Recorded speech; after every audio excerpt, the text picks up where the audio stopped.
What is happening, good people? This is your Supreme Lord Commander here with a special video. I'm going to talk about gas. What is gas?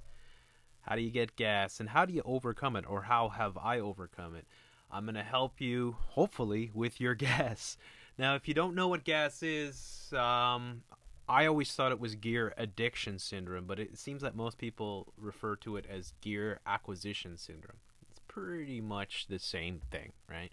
So acquisition, it's people that are into producing music, making music, who are always wanting more, wanting to get the latest tech, wanting to get the latest guitar, the latest synthesizer, whatever. And you can't be satisfied because there's always something that you want, and you're always like, well, okay, I got this, but now I need this, and then, oh, I need this too, and I can't wait to get this, and I'm saving up for this. This is a real problem for a lot of folks. I mean, it's not a problem if you're rich. It's probably not a bad hobby, or it can be fun, I imagine. I'm just showing some people here that, here's an example here. I don't know if this is a famous person with all his guitars, but it can be a real problem, and I have suffered from it myself, and I'm going to tell you how I overcame it and how you can too. So understanding what gas is, so we'll just look at the definition that they give up here on Wikipedia. Gear acquisition syndrome, or compulsive tool acquisition syndrome, never heard that one before, has been defined as the all-consuming desire to expand your collection of gear. Bank balances have been battered and marriages destroyed, but by God, there's been some lovely gear bought. I don't know where that quote's from. I guess it's this guy, Jeremy E. Sherman. It has been observed in particular in the areas of musical instruments and photographic equipment and woodworking tools, and so like every genre has it. All right, we could give an example here. I'm gonna say massive, video game collection, right? You see these characters all over YouTube that have this. Now, if you're making money and you have like a huge collection of video games, and you have a show, and this is what you do, and you're doing well, then there's really no harm done, right, by collecting all this stuff. I mean, some people, there are some like video game sort of historians that collect all these games and review them, and you can totally understand to a certain extent. But I think it becomes, if for a lot of folks, it becomes an addiction. It's the same with collecting records. So I'll put a massive record collection in here, and I have a massive, I have a big record collection. I have probably a couple thousand records. All right, so I don't know. I just put this in, and you see people, and I totally understand this. I mean, it's super cool. I don't have nearly this many. I probably have like maybe this side of his collection, but you can totally get into it, and it is a cool hobby, and it can be a rewarding one too, but it also is extremely expensive. So if you are a musicologist or something, or you host a music show or your radio show and stuff like that, then having a big collection of records is obviously going to be very beneficial. But if you're just a private collector, it can eat a lot of your money up. Now, it can be a good investment. Records can actually appreciate significantly. Well, I mean, not significantly, but they can appreciate in value. And the interesting thing about records these days is they sell more than CDs. So records have made a huge comeback, especially because of DJs and electric dance music and all this stuff that uses phonographs a lot. So records are pretty cool, and I understand collecting records, and I understand like how awesome it is to get certain records. Like you find a rare copy of something, and you're like, yeah, this is totally awesome. You can pull it out, play it on your phonograph, and bring your friends over, talk about it, do a show. I totally understand. But there is a point where it can become a problem. So when we talk about gear addiction or gear acquisition problems here, so here's an example here with guitar pedals, and all right. So I'm going to talk about my addiction that I had, which was guitars, and I actually learned through having the addiction to conquer it, because I play a lot of different styles of guitar, and so I needed certain types. Like I couldn't just have one guitar. And to people that don't play guitar, that may sound strange. Like it may be like, whoa, that's weird. Why would you need more than one? I mean, you just use one. Well, there's so many different types of guitars. You know, you have electric guitars, you have acoustic guitars, you have nylon guitars, you have resonators, you have 12 strings. I mean, you have so many different types of guitars that you can put in your collection. Now, something like this here, I don't really understand. I mean, unless you're wealthy, if this is actually somebody's collection, it's pretty incredible. But to have, say, multiple Stratocasters and multiple Telecasters, which is really cool. They're awesome instruments, and I actually have a Stratocaster, so I love Stratocasters and I love Telecasters. I wish I could afford one. But why would you have, you know, some that are almost the same? This actually looks like it could be a store because I can see the whatchamacallit, prices on it. But a lot of people have huge collections of guitars. So I could say acoustic guitar, say collection maybe, and some people have massive collections. That looks like it's probably a store, but this would be a typical, perhaps somewhat typical, somebody who's really like, wow, really into it. Now, when I was into acquiring guitars, I needed certain types to do the type of music that I do.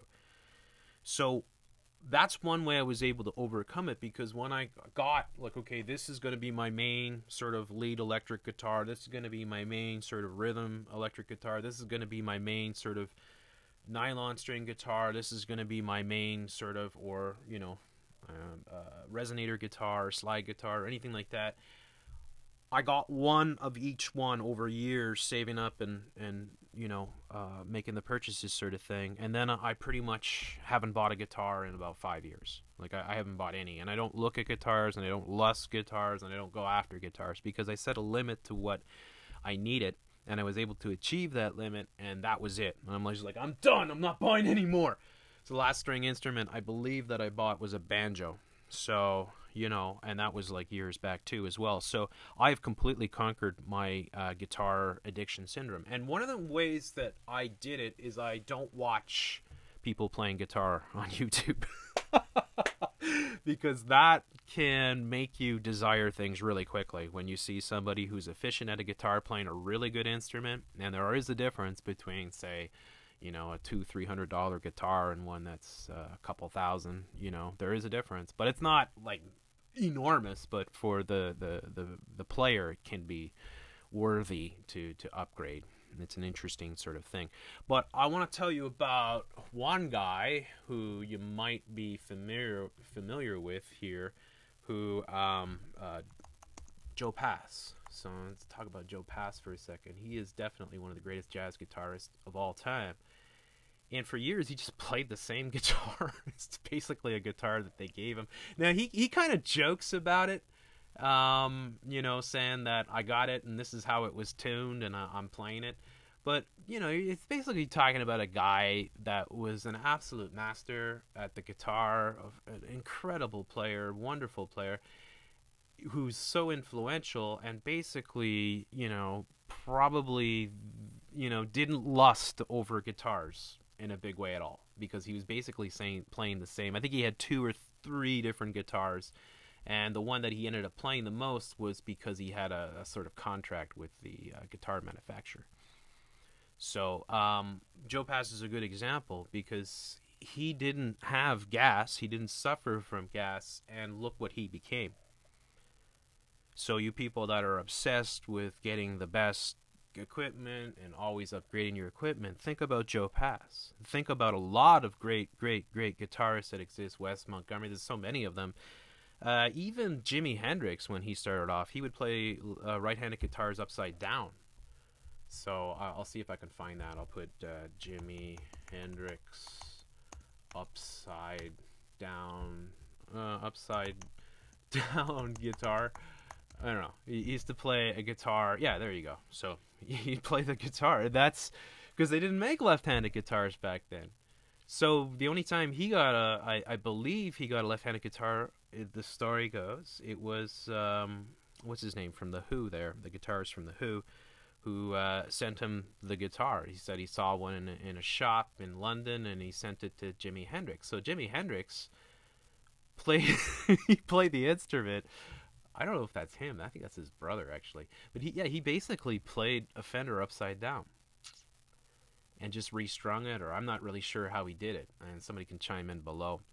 But you know, it's a good lesson to learn. You could say, let's say another example. Let's say SRV, Strat, whatever. Now, Stevie Ray Vaughan had a lot of Strats, but this was his baby here. This was like his main guitar, and it was the one he chose the most to play. But he would play a lot of different songs in a live set sort of thing, and he would be changing his guitar. But this was his go-to guitar. So, you know, it's a beat-up old Stratocaster, right? And probably worth $1 million today or more. But it just goes to show you, you know, it doesn't have to be shiny and awesome. In fact, it can be just a beat-up old thing. And a lot of the greatest guitarists didn't have gear addiction syndrome. I imagine that with Stevie Ray Vaughan, he just got like a lot of Fenders given to him. So, but he would still go back to his favorite Fenders, like or his favorite Strats or his favorite guitars. So, you know, that's a good sort of model for folks that are out there. So one of the things that you can do to get over your gear addiction syndrome here, I bring up these pictures, is to set limits on what you want to achieve. I mean, like, having all these guitar pedals is not going to make you one bit a better guitarist. I guarantee you. It might actually make you worse. You might end up playing like the guy there who plays in the U2 band, who needs 800 pedals to actually make something sound decent, but can't play worth a hill of beans once you unplug it. I mean, if the Edge had to take the stage and actually fucking play without all his pedals, he would be up shit's creek without a paddle. And it's no offense to the Edge. I'm not saying he's a terrible guitarist. He can play, and he plays effectively for the music that, you know, U2 plays. But it is a problem, and it can always, there's never quite enough. It's like, I want to add something else, I want to add something else, I want to add something else, and you just keep stacking things on top of each other, and then you're like, well, I need this. So like this guy here, look at all the amplifiers he has. I have one, like, well, I have a couple amplifiers, but I have like one major amplifier, and I've been using it for like 20 years. And I don't desire all these. It doesn't make a difference, because most of my recording I do into DAW anyway, sort of thing. So I mean, but nonetheless, if you have this type of money and you could afford this type of gear, then I guess what's to stop you? But it won't make you the slightest bit better guitarist. It might make you worse. And why would it might make you worse? Well, it takes a lot of time to figure out what you want. That means you spend a lot of time watching other people play. You're listening to a lot of different amplifiers and all that, and you're trying desperately to try to get the right sound, whereas you could be playing your instrument. And today, with the virtual amplifiers that you can get on your DAW, you can make things sound just incredible. So you don't necessarily need any of these fancy things, and you know, that's how it goes. So let's see what they say here.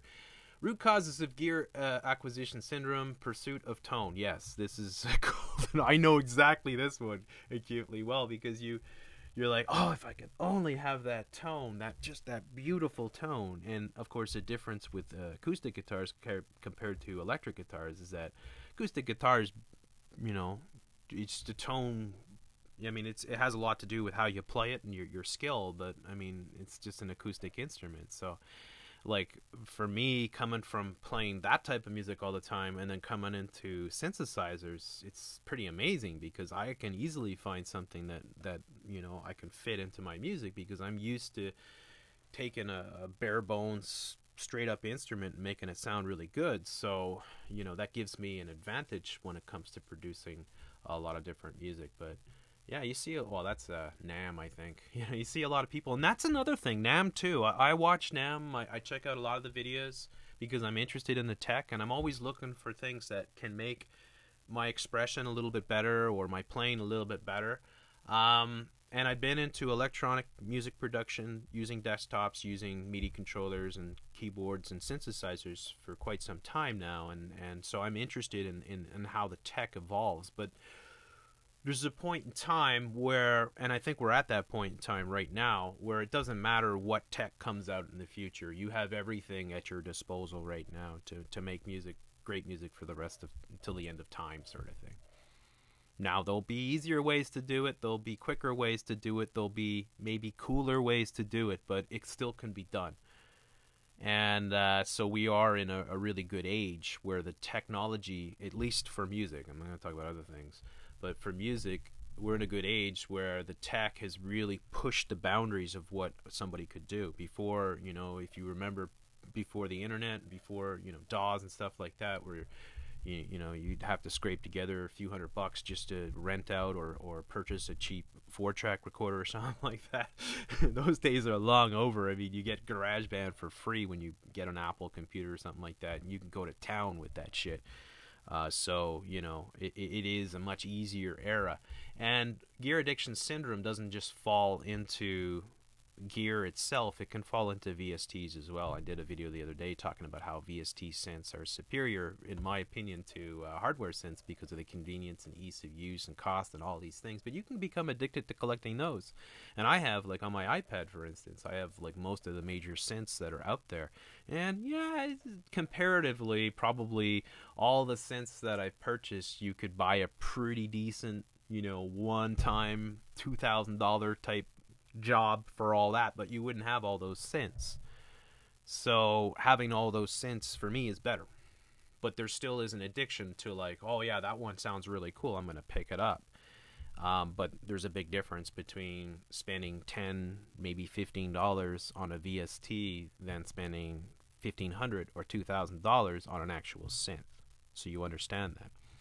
Very, very, very important. And if you are collecting, say, virtual instruments, you could put a limit. You could say, well, I'm going to spend $50 a month. That's all I can afford. So I'm going to wait and see if things go on sale. And if this synth goes down, it's like $30, I'll pick it up or something like that. And that's a good way to deal with that. So you're not overspending, you're not pushing your budget, sort of thing. But yeah, gear addiction syndrome. And as I said, it every sort of genre would have this. It doesn't matter if you're into basket weaving or you're into video game collection or you collect movies, for instance. There's always going to be something new coming out, something shinier, something better, maybe in your eyes or your ears, and you'll want that. And if you constantly partake in watching it, you're going to want it more. And that's the way it works. So you start to lust after things because you see, wow, if I only had that, I could do this, this, and this. So when I talked the other day about doing electronic music production, and I'm going to show my setup pretty soon for it so folks can see, I talked about how I'm a minimalist with electronic music production, in the fact that I don't want any extra things. Like, I have my desk just perfectly laid out so that nothing is in the way. There's no wires, there's nothing to distract me. I've just got enough space using an old, dining room table sort of thing with my computer and an extra monitor and, my push and my synthesizer or my MIDI controller and an expression controller. And then I have a keyboard and a mouse kind of thing. And that is all I want. I don't want anything else crowding in there because I don't need anything else. So that's a really smart way to think about it, how you set up your setup. So gear addiction syndrome, or we could say, synth. I showed this the other day, synth setup sort of thing. You see people who have lots of synths, and you'll see gear addiction syndrome heavy with people that play synths. Because there's always something else coming out. There's always a new module. There's always another modular synth or really cool synth that comes out, and then it'll never stop because there's a market for it. So if you're falling into this and you keep lusting after stuff and you find that you're collecting gear, but you're not really producing music, well, you're the one that's losing out. It's up to you. I mean, it's free enterprise capitalism system, so you can spend your money on what you want to spend on. But if you're always lusting after gear instead of actually producing music, well then maybe you're in a bad situation, or you're at least not focused on what you should be focused. Remember Joe Pass. Remember people that didn't ever have gear addiction syndrome. What did they become? What did Joe Pass become? Well, he became one of the greatest jazz guitarists of all time. Why? Probably because he didn't spend all his time looking up videos, listening to other people. He was just working with what he had. Remember that. And that is a really important philosophy to get into your brain, because there's no end to like the amount of synths that are available and the amount of things that you could add to your collection, unless they are being used regularly. They're probably not important, and it doesn't mean it's necessarily a bad investment, because if you have really good synths, sometimes they can appreciate in value, or they can hold their value, and then you could sell them. So I'm never saying that purchasing musical instruments is a bad endeavor. It's a poor decision, because it can be a really smart decision. But again, do you have the money to plop down to buy these types of synths? Are you wasting your time because you're watching so many other videos of people play their instruments, and you're like, wow, if I could only get that instrument? And we all can suffer from this. Every single musician out there has had, well, maybe not everyone, certainly not Joe Pass, but most musicians out there have suffered from this syndrome. And today's world, it's all over, because you're just flooded with so many different products, and there's a huge market. I don't know how huge the market is, but maybe the guitar market seems to be shrinking, because they say that guitar playing is something that's it reached its zenith, I guess you can say, in the 80s and stuff like that, with rock and roll and all that, but now it's starting to fade out, and MIDI controllers and new instruments are starting to move in, and that's a natural thing. It's going to happen, but guitars will always be there. Synthesizers will always be there, and people will always collect them, and people will always play them. The thing is to be wise. Think about this. What are your objectives as a musician? Is your objective to produce music, or is your objective to collect gear? Think about that. So if your objective is to produce music, then you think, well, what do I need? What tools do I need to be able to do this on a daily basis and to do it well? And then you think, well, I need this and I need that. And that's why I showed the whole thing about VSTs the other day. I said, you don't need to buy. I mean, like, you got 1 keyboard, 2 keyboard, 3 keyboard, 4 keyboard, 5 keyboard, 6. I mean, how many do you have to get? You can get one instead of all of these. One. And then you could hook it up to a DAW and use your VSTs, your virtual synths, and play anything you want. The old-fashioned way of making music doesn't necessarily have to be your way. There's nothing like having real equipment. I agree.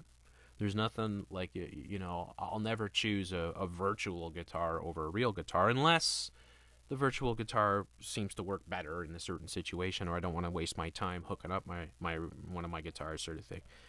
But seriously, at the end of the day, think of it. What are you trying to do? Are you trying to make music, or are you here to collect gear? Is it really more that you're addicted to the thrill of getting more and more gear and upping your collection and having a really cool looking setup than it is to making lots of music? All right, because there's always going to be something. So you got to keep that in mind. So I think with folks out there that are struggling with this, just think about, what are your objectives? Just think, hey, I'm here to make music. Now, maybe you don't have a MIDI controller, or you don't have a good keyboard, or you need something. Like, I need a pair of monitor speakers. That's pretty much all I need right now to take my music. So that's something, but I'll think about that, and I'm like, well, maybe in the summer, if I've saved up enough money, I can purchase a really good pair. And I'll spend a lot of time researching it between now and then to see which ones that I think are the best, or that will best suit my setup. And I'll carefully plan this out.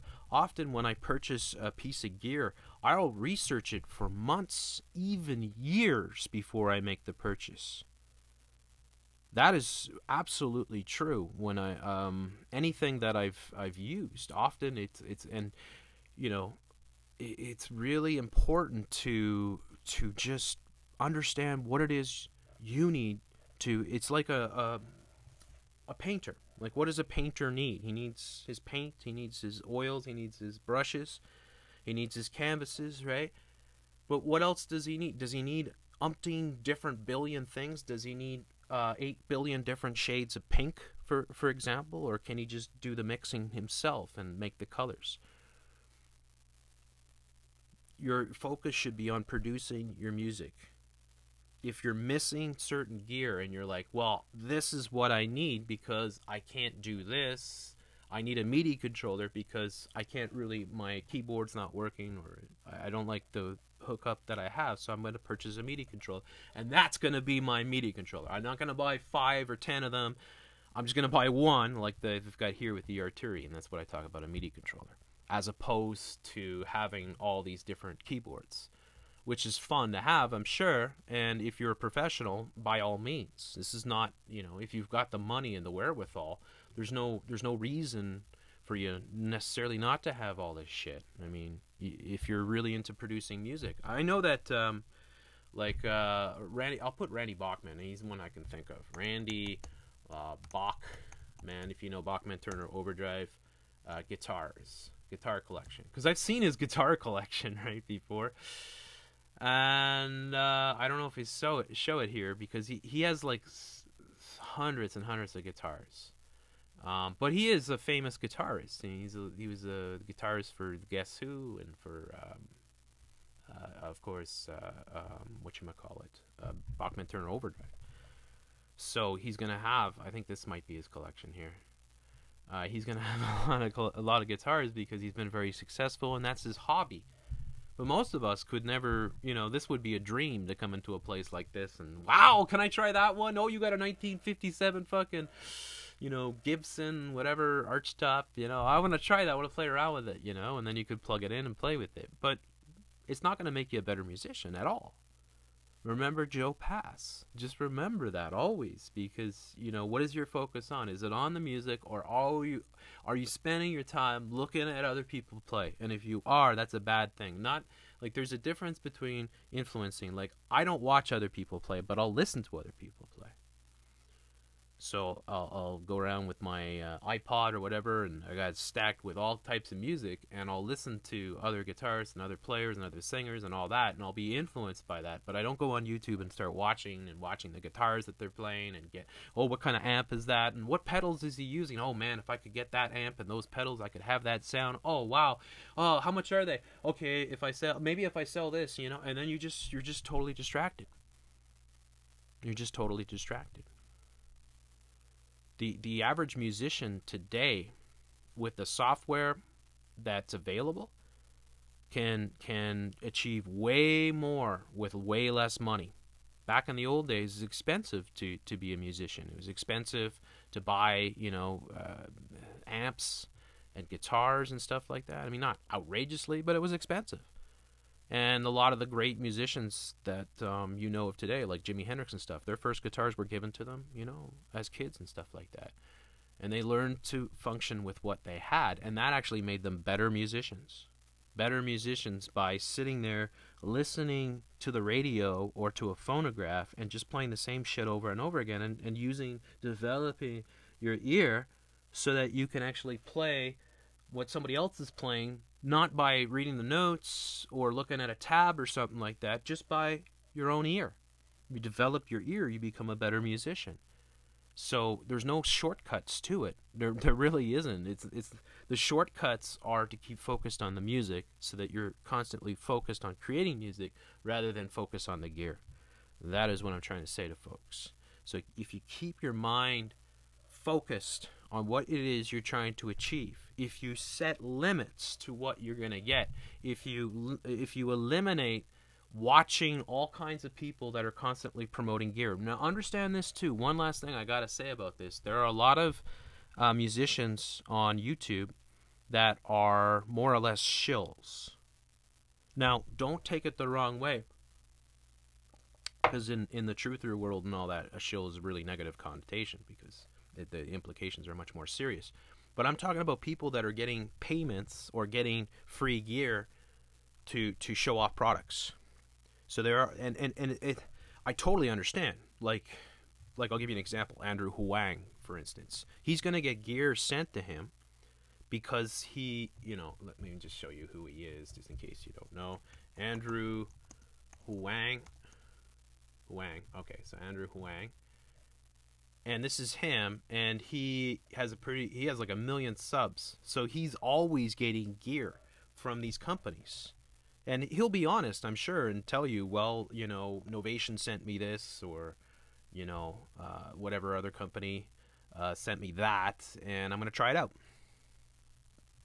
But if you watch these guys, you don't know exactly, like, that is what they do. So what they do is they're because they're really good at making videos, and because the producers of musical equipment look at these guys and they say, well, this guy, if he covers our video, he could get thousands and thousands of views. So if I look up Andrew Wang here, for instance, in videos, and yeah, so I'll just open his channel first, and I'm not here to bash him in any way, shape, or form, but I'm just here to say that if you're watching content like this, and you'll see that he is always showing off, like here, Ableton Live 10, 157,000 views.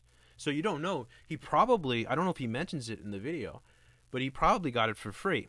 Now, he might really, I have Ableton Live 10, I think it's fantastic, so, and I say that, but nobody's paying me to say that. Nobody's giving it to me for free. If somebody gives you a product for free, there's far more likely that you're going to be a little bit more favorable to the product, and the fact that you're going to make a video showing it. So, like, these types of videos here, you got the Mini Brute. I'm sure it's an awesome, I don't know if it's a synth or a drum machine here. It looks like it might be a drum pad sort of thing. But yeah, you have these things that come out all the time. These guys get them for free, and then they start making music with them, and then you start watching it. You're like, oh my God, that looks so cool. I really want to get that. Well, that's gear addiction or gear acquisition syndrome. You're suffering from it because you're watching these people, and these people are really good at showing off these products. It doesn't mean necessarily that they're necessarily being paid by these product producers, but a lot of times they're getting the gear for free, and that, so you're always going to have, there's always going to be something. Like a lot of these products, like this Broly Seaboard looks amazing. I'd love to have one, but they're like, I mean, well, maybe this one's $500, but I mean, there's no way I can afford it. So people watch these channels, and there's many of them that do this, and you see the gear, and then you're like, oh, that gear looks so cool. Oh my God, you just see how quickly he was able to make something. I'm gonna go out and buy that piece of gear. See, you're focused on the gear, and you're not focused on the music. You understand that? You're looking at somebody else play gear, nice shiny new equipment, instead of working on your music. You're looking at somebody else who is showing off a product, which chances are he's getting paid for, or he's at least getting the product for free, and you're lusting after the product instead of making your music. Remember, you think about what you're trying to do. How I need to make music. How can I make music? How can I be focused on what I am doing? How can I not have any distractions? What gear do I need? What gear do I want, but what gear do I need? Let's take care of the gear that I need. Let's get all that, and then let's just focus on making music. And then maybe if I get a bit of money down the road or things take off, I can start looking at some of the wants. Take care of your needs, finish your needs, focus on your music, and you're going to be a much better player, a much better musician, and you're going to have way more success, and you're going to be doing all the right things. You're going to be focusing on your music. You're going to be focusing much more on the art of creation than on watching other people do it. So I hope this video helps you out. I think I'm one of the people out here that can really help folks with this, because I know exactly what it is, and I've suffered from it myself, and I overcame it. So you can too. So keep that in mind if you're an aspiring musician out there.